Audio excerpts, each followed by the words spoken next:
Started. To get this off the screen here.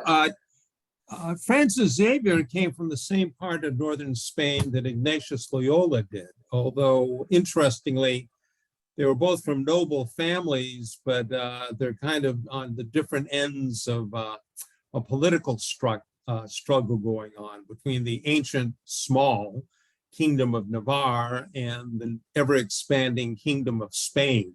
Ignatius was a caballero of the kingdom of Spain. Xavier's older brothers were very much involved in a effort to keep Navarre out of Spain's clutches. But that battle was pretty much over by the time Xavier was getting older. He came from a pious family. One of his sisters was a poor Clare, an older sister. And his father was very well educated. And they decided that Xavier, the youngest son, I believe, would be slated to go off for a university education. And the best university in Europe at that time was the University of Paris.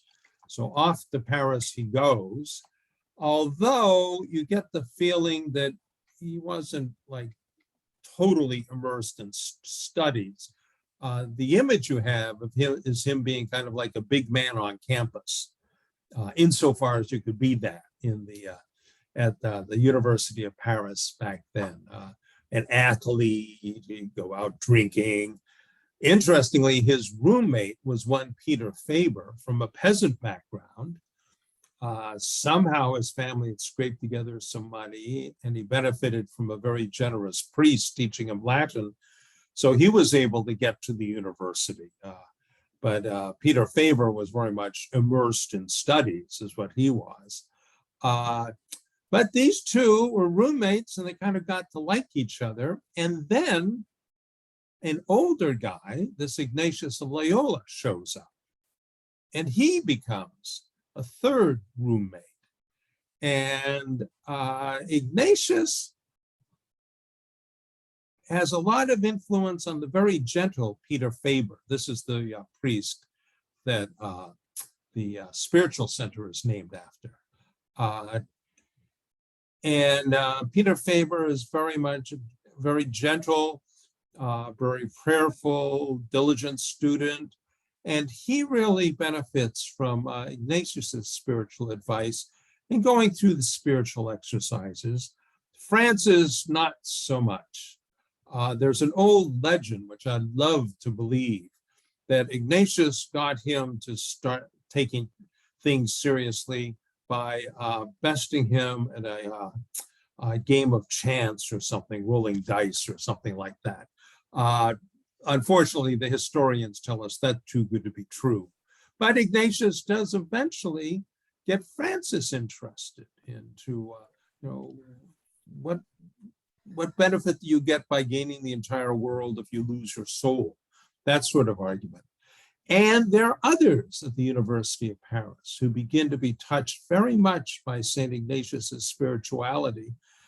And they band together. There's 7 of them that in 1534 at a church in what they call Montmartre in Paris, vowed to be together as kind of an association. They'll have vows of chastity and poverty, and they're going to go to the Holy Land to do good things there. The Turks, of course, control the Holy Land, the great Ottoman Empire. And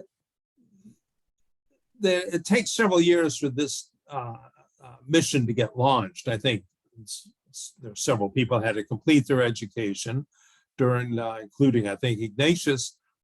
Francis Xavier actually does some university teaching at that point. So in the end, he wasn't a slouch at studies. And they all rendezvous in Venice, which was the great seafaring Mediterranean city in Europe. But there's a war between Venice and the Ottoman Empire, so they can't get to the Holy Land. So then they think, well, let's go to the Pope and offer ourselves, our services to the Pope. And this is at the beginning of the papacy really getting serious about reform. There are many, many more hoops to jump through, but the Pope is really beginning to see that he has to support these brand new religious orders, the Ursulines and Philip Neri's Oratorians and a number of others, as the church is beginning to get reformed. And he gives this, small group, I think they're up to 10 at the time they show up in Rome, his seal of approval. And he urges Ignatius, the Pope does, to answer the call of the King of Portugal to send missionaries to the Far East. And Portugal was on a roll in the 1500s. You may recall from the history books about Vasco da Gama circling the southern tip of Africa and getting to India. But they were just putting up trading posts along the African coast, along the coast of India, modern Indonesia, the Spice Islands. They have these trading posts there. They're beginning to go into the South China Sea and touching base with some of the Chinese ports there. It's really quite remarkable at this point in history. You have all these little outposts of Portugal. And the King of Portugal does want to spread Christianity along with, controlling the spice trade and that sort of thing. And in the end, Xavier ends up being sent to India. He isn't the first choice, but the first choice gets sick. So Xavier takes his place, takes, I think, 18 months to get to India,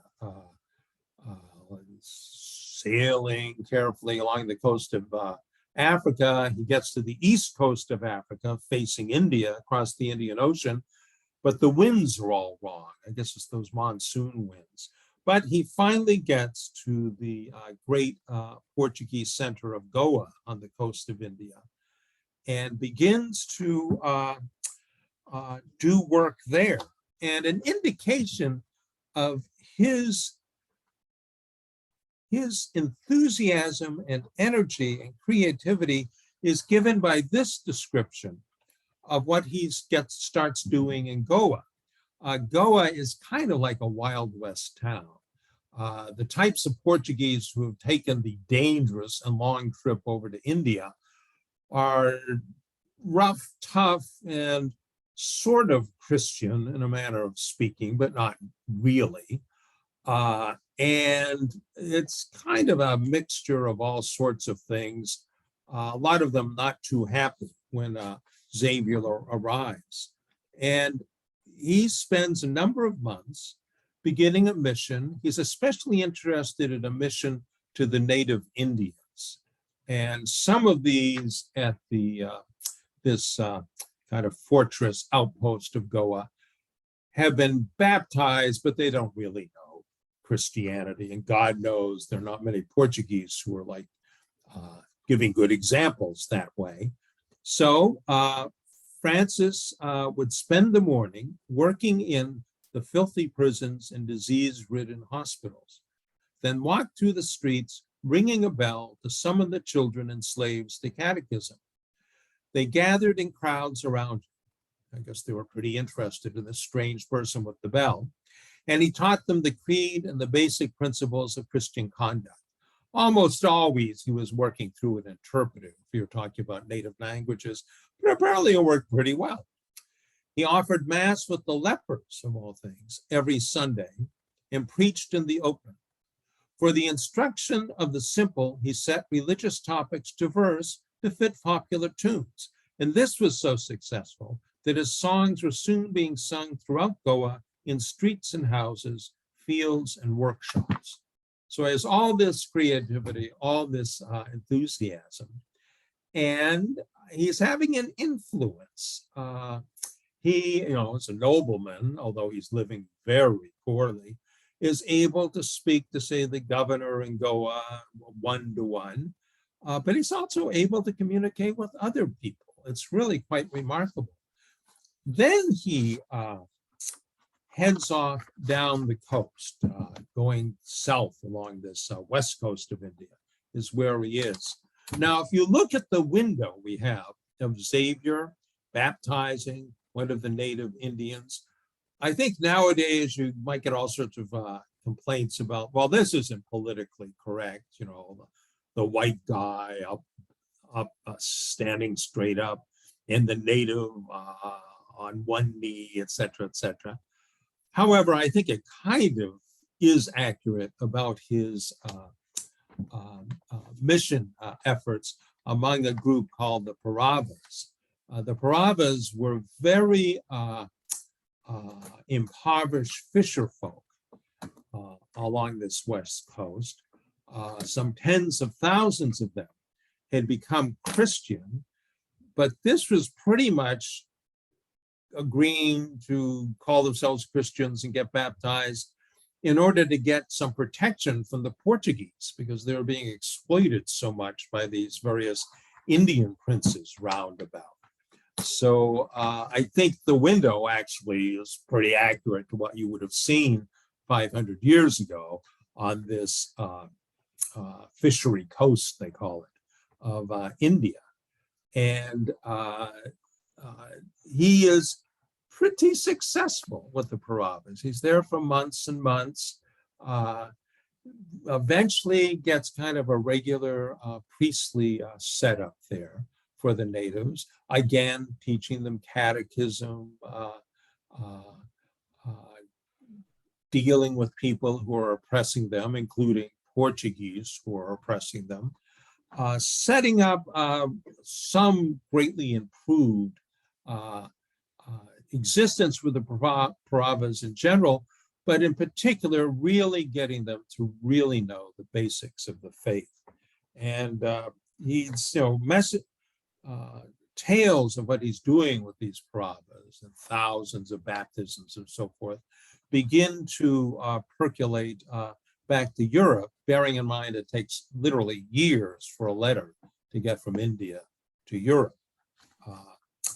And a very famous letter that Francis Xavier sends, in fact, it's in the breviary, is a real appeal for sending more missionaries out to India and points beyond.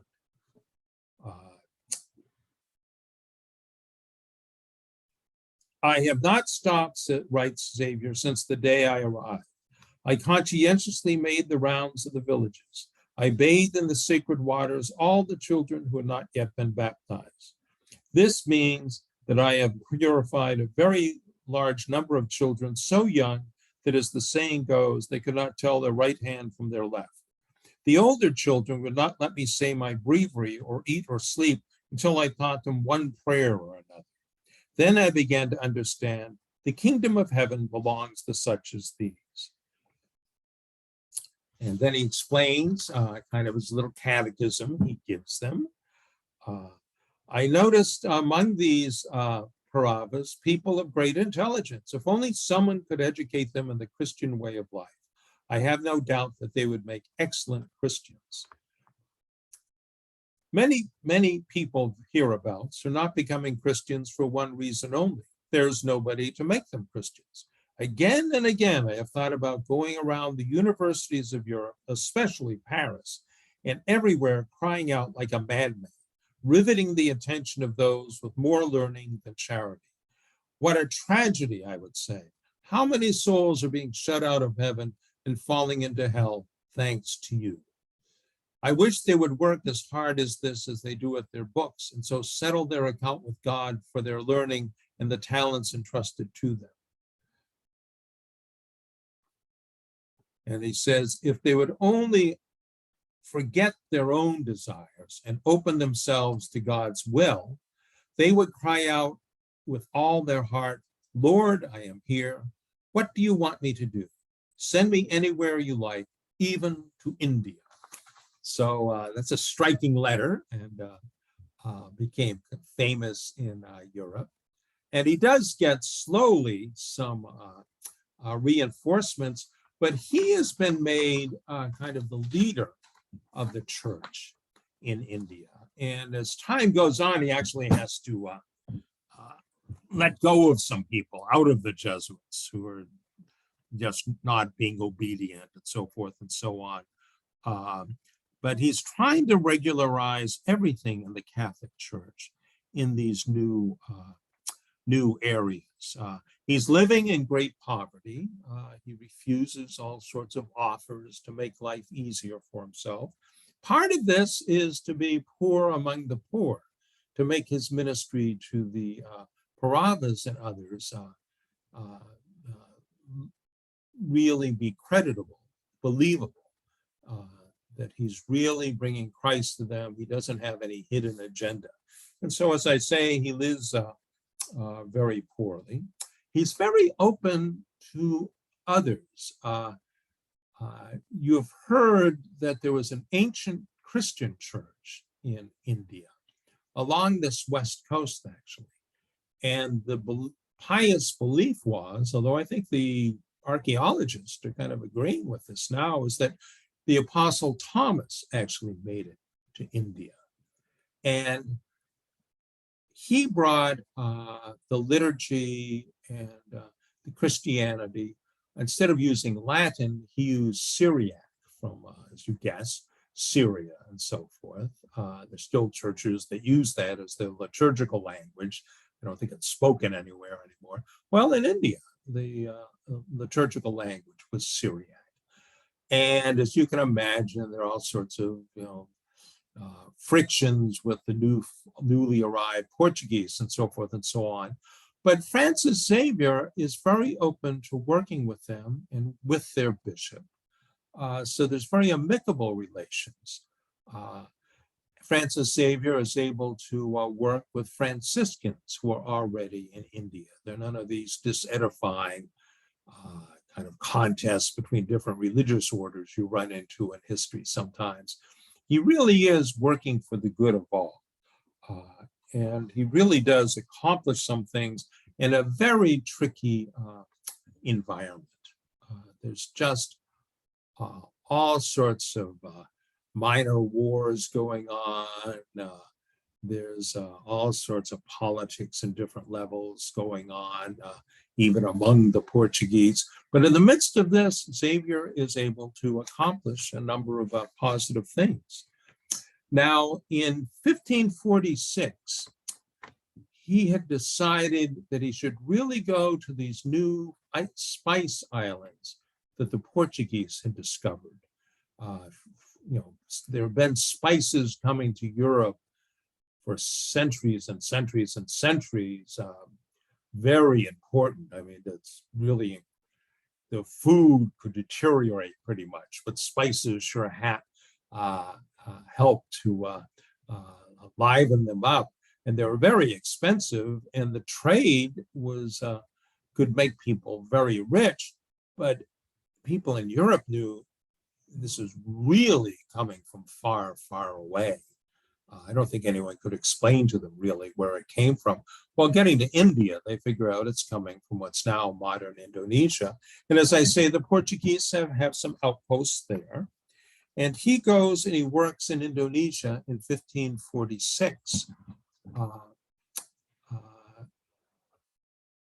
While he's in Indonesia and what they call the Malay Peninsula connected to Asia, he discovers that not only is there China out there somewhere, but there's the island of Japan. Japan at this point, it will close itself off from the outside world more than a century later. But Japan at this point was in contact with a lot of places. Japan's not really unified, but they have all of these seafarers who are going to the ports of Southeast Asia.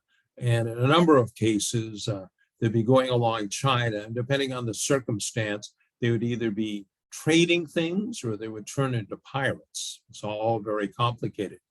But a Japanese nobleman who I guess must have been in exile, had gotten in contact in his travels with the Portuguese and actually becomes a Christian. And then he and two others join him. And Francis Xavier begins to think, well, I should really go to Japan, since I have people to translate for me, and see about spreading the faith there.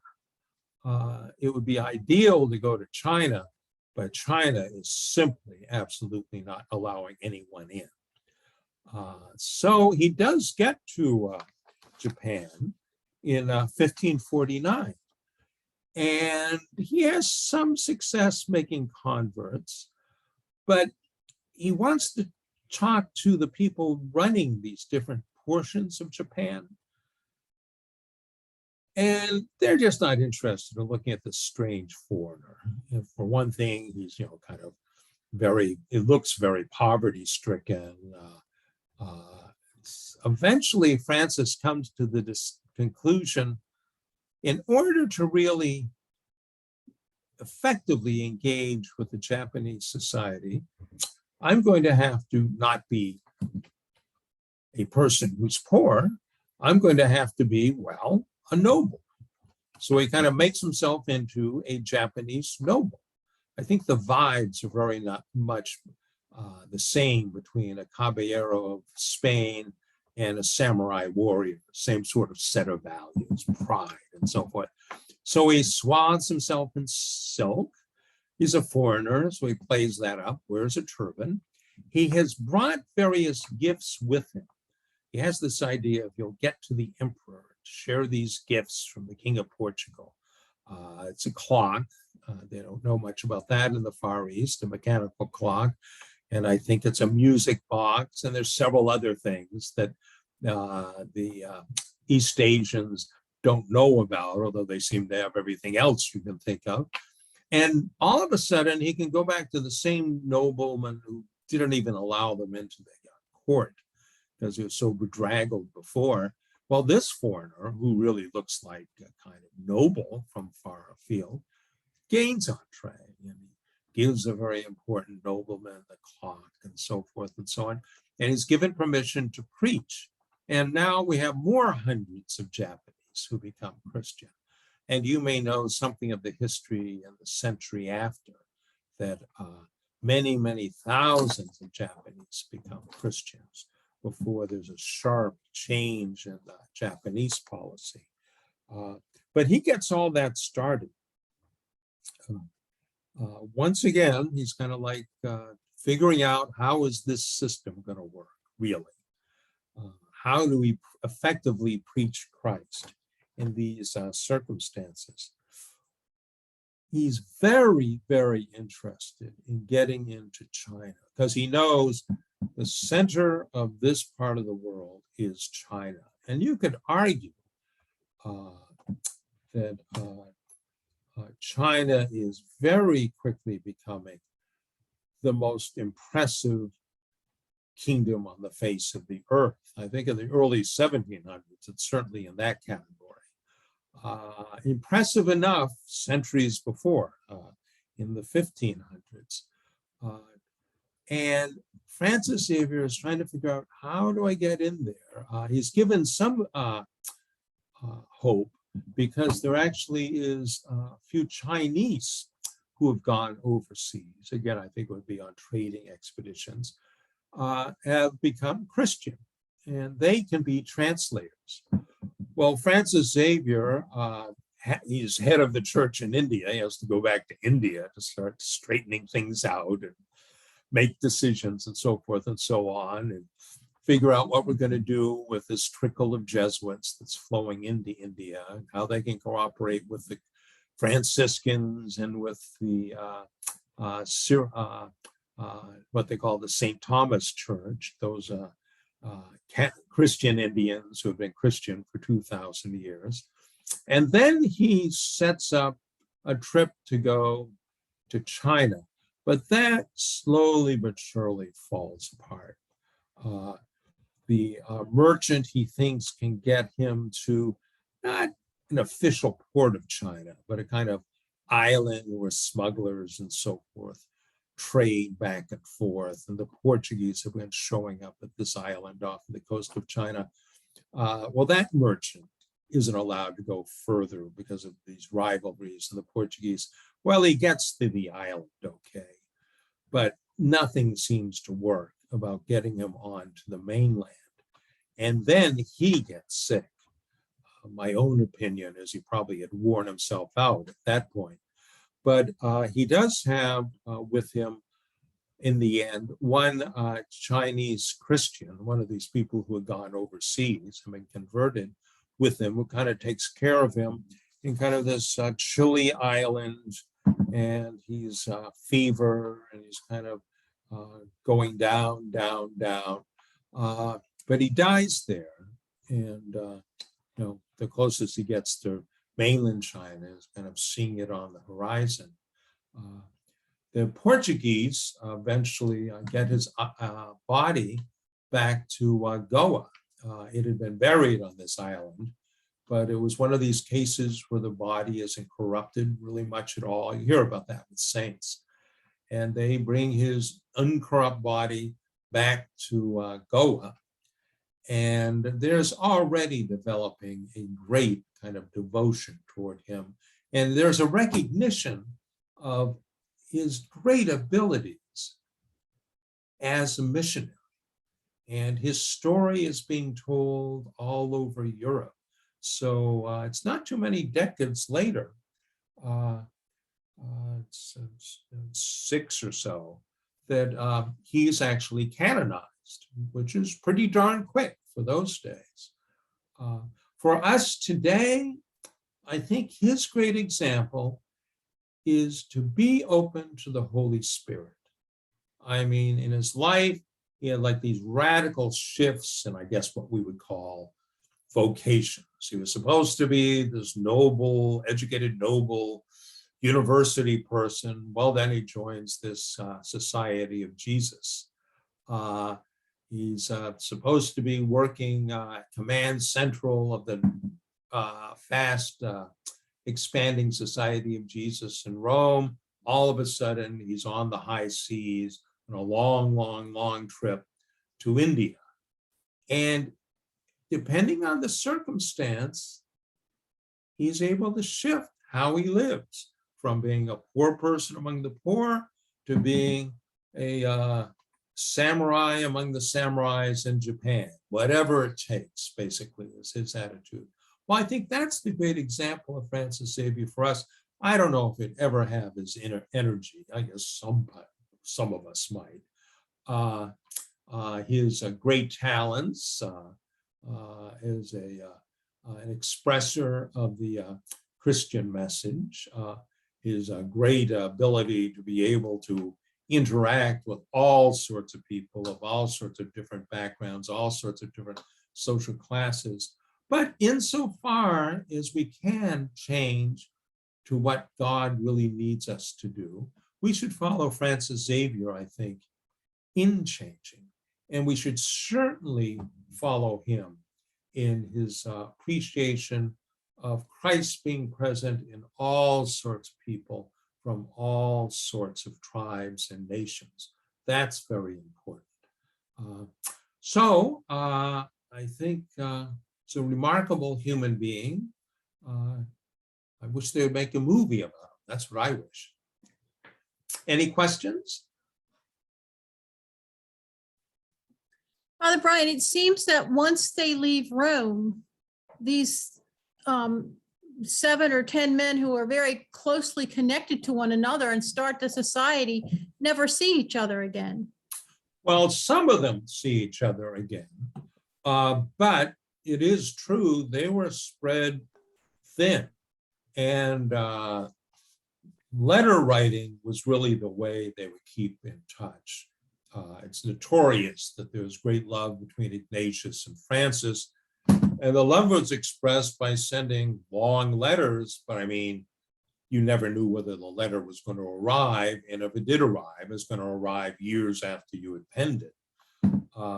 So there could be kept up this kind of union of minds and hearts, but you had to work at it. States.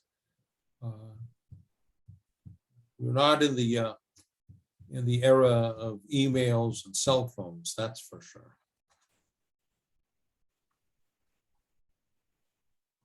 Did they ever have companions or anything that went along with them, or not word servant, but just companions? Did they ever have anybody that followed them with him? Rarely. When you hear about the Jesuits who were in New York State in Canada, 150 years later, they'll have lay people called données. They had been given or had given themselves to the Jesuits. So there's some sort of relationship there. But I don't think you would assume that would happen. Certainly Xavier kind of shrugged off any attempt to, he would have a servant. I think the reaction, say, of good-willed Portuguese administrators when he'd go different places in Asia was that, well, under his humble robes, he actually is a nobleman. He ought to be having someone take care of him. But he wouldn't allow any of that to happen. He did have, most of the time, he had another Jesuit or two with him, or a Jesuit brother with him, or a Jesuit in training with him when he would go to places like Japan and so forth. But his supporters were from the laity, and he's very effusive in a number of letters about people who have really been supportive of what he was doing and helped him out, and were really interested in living out the Christian life. They wanted to make a lot of money in India, but they didn't see where they could do that and still be good Christians. They didn't have to be exploiters of the natives, which happened all too often. Then they certainly didn't have to be hateful to other types of people. So when I think of the support he had, would agree he had some fellow Jesuits. I think to a greater degree, he had the support of good-willed Portuguese, and you have to admit, good-willed Indian Christians in a number of places.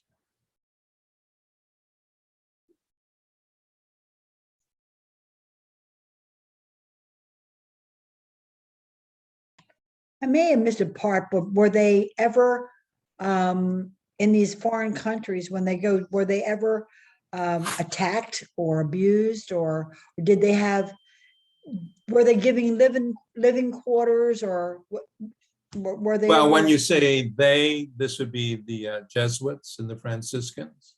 well, or else the wherever he's going, the natives, I don't think there were dramatic examples of him being attacked. You could certainly find them, within the same century. I think you'll find martyrs and so forth.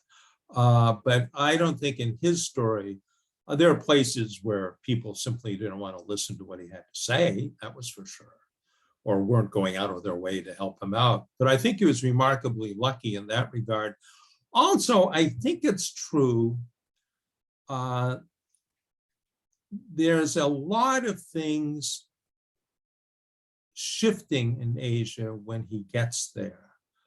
For instance, India hasn't been united into what they call the Mughal Empire, run by a Muslim emperor. If you read Indian history, say in the 1600s, 1700s, that's what you're hearing about. Well, that hasn't happened yet. You're dealing with a whole bunch of different principalities. Same thing in Japan. It hasn't been united.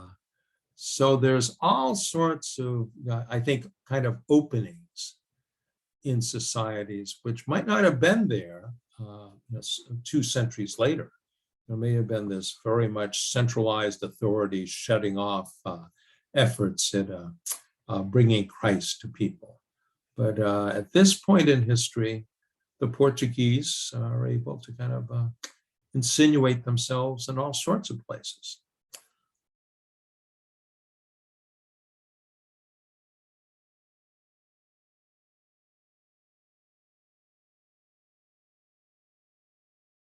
It's striking to me.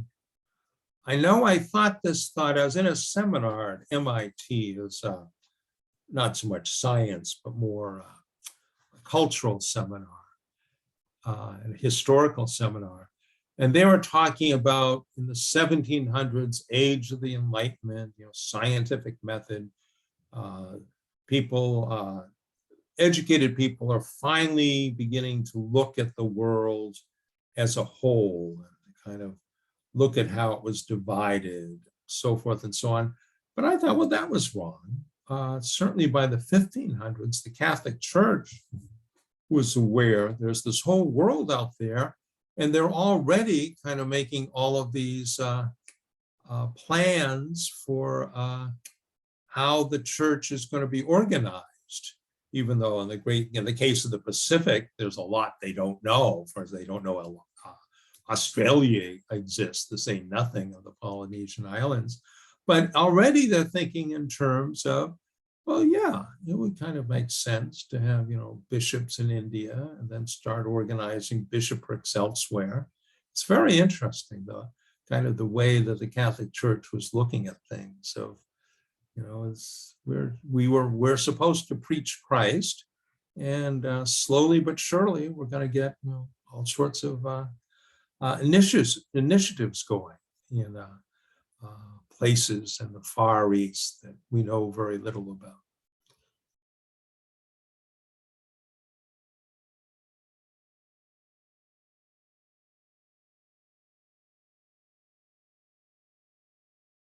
How old was he when he died? 46. Oh, gee, a young man. Yeah, that's why I think he kind of burnt out. I mean, he had all this energy, but I mean, well, it wouldn't take much to kill you back then, but I think his constant running around, traveling these immense distances, finally took it out of him. I think Ignatius had sent a letter, although I'm not sure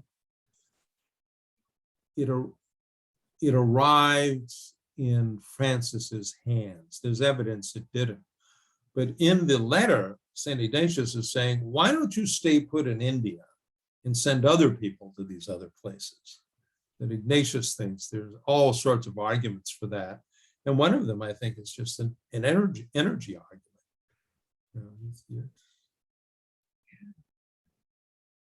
I mean, surely there must have been diseases and that sort of thing that he would have encountered. Well, that's extremely true.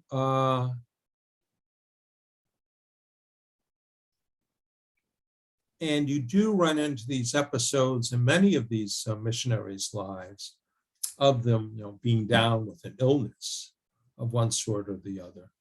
But what doesn't happen in Asia is what happened in the Americas, where it was actually the Europeans bringing deadly diseases to the Americas. Yeah. Yeah. With terrible loss of life among these native peoples. Often generations before they even saw their first Europeans, just from tribe to tribe, these germs would be shared, and there was no resistance.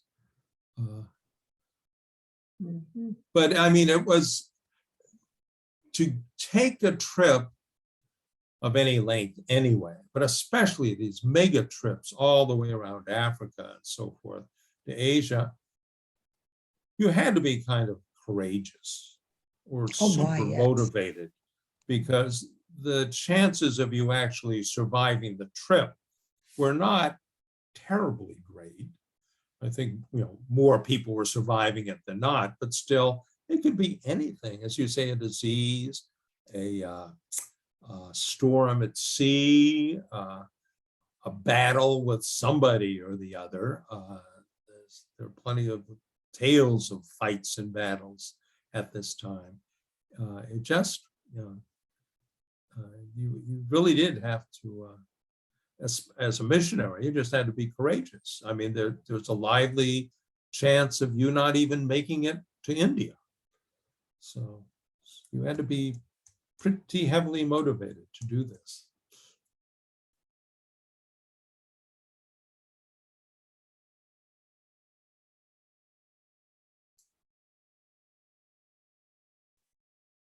Well, okay then. Any other questions?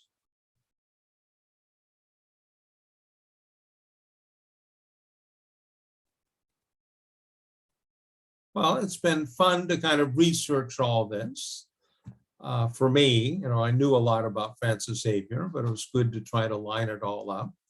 And I hope his example will make better people of us all. Well, at least I know what I'm looking at when I'm looking at the windows. That would be, I got a little bit of history there. There Very we nice. go. Yes, Thank you so much. indeed. Okay, Thanks so bye-bye much. now. Take Thank care. you. Bye-bye.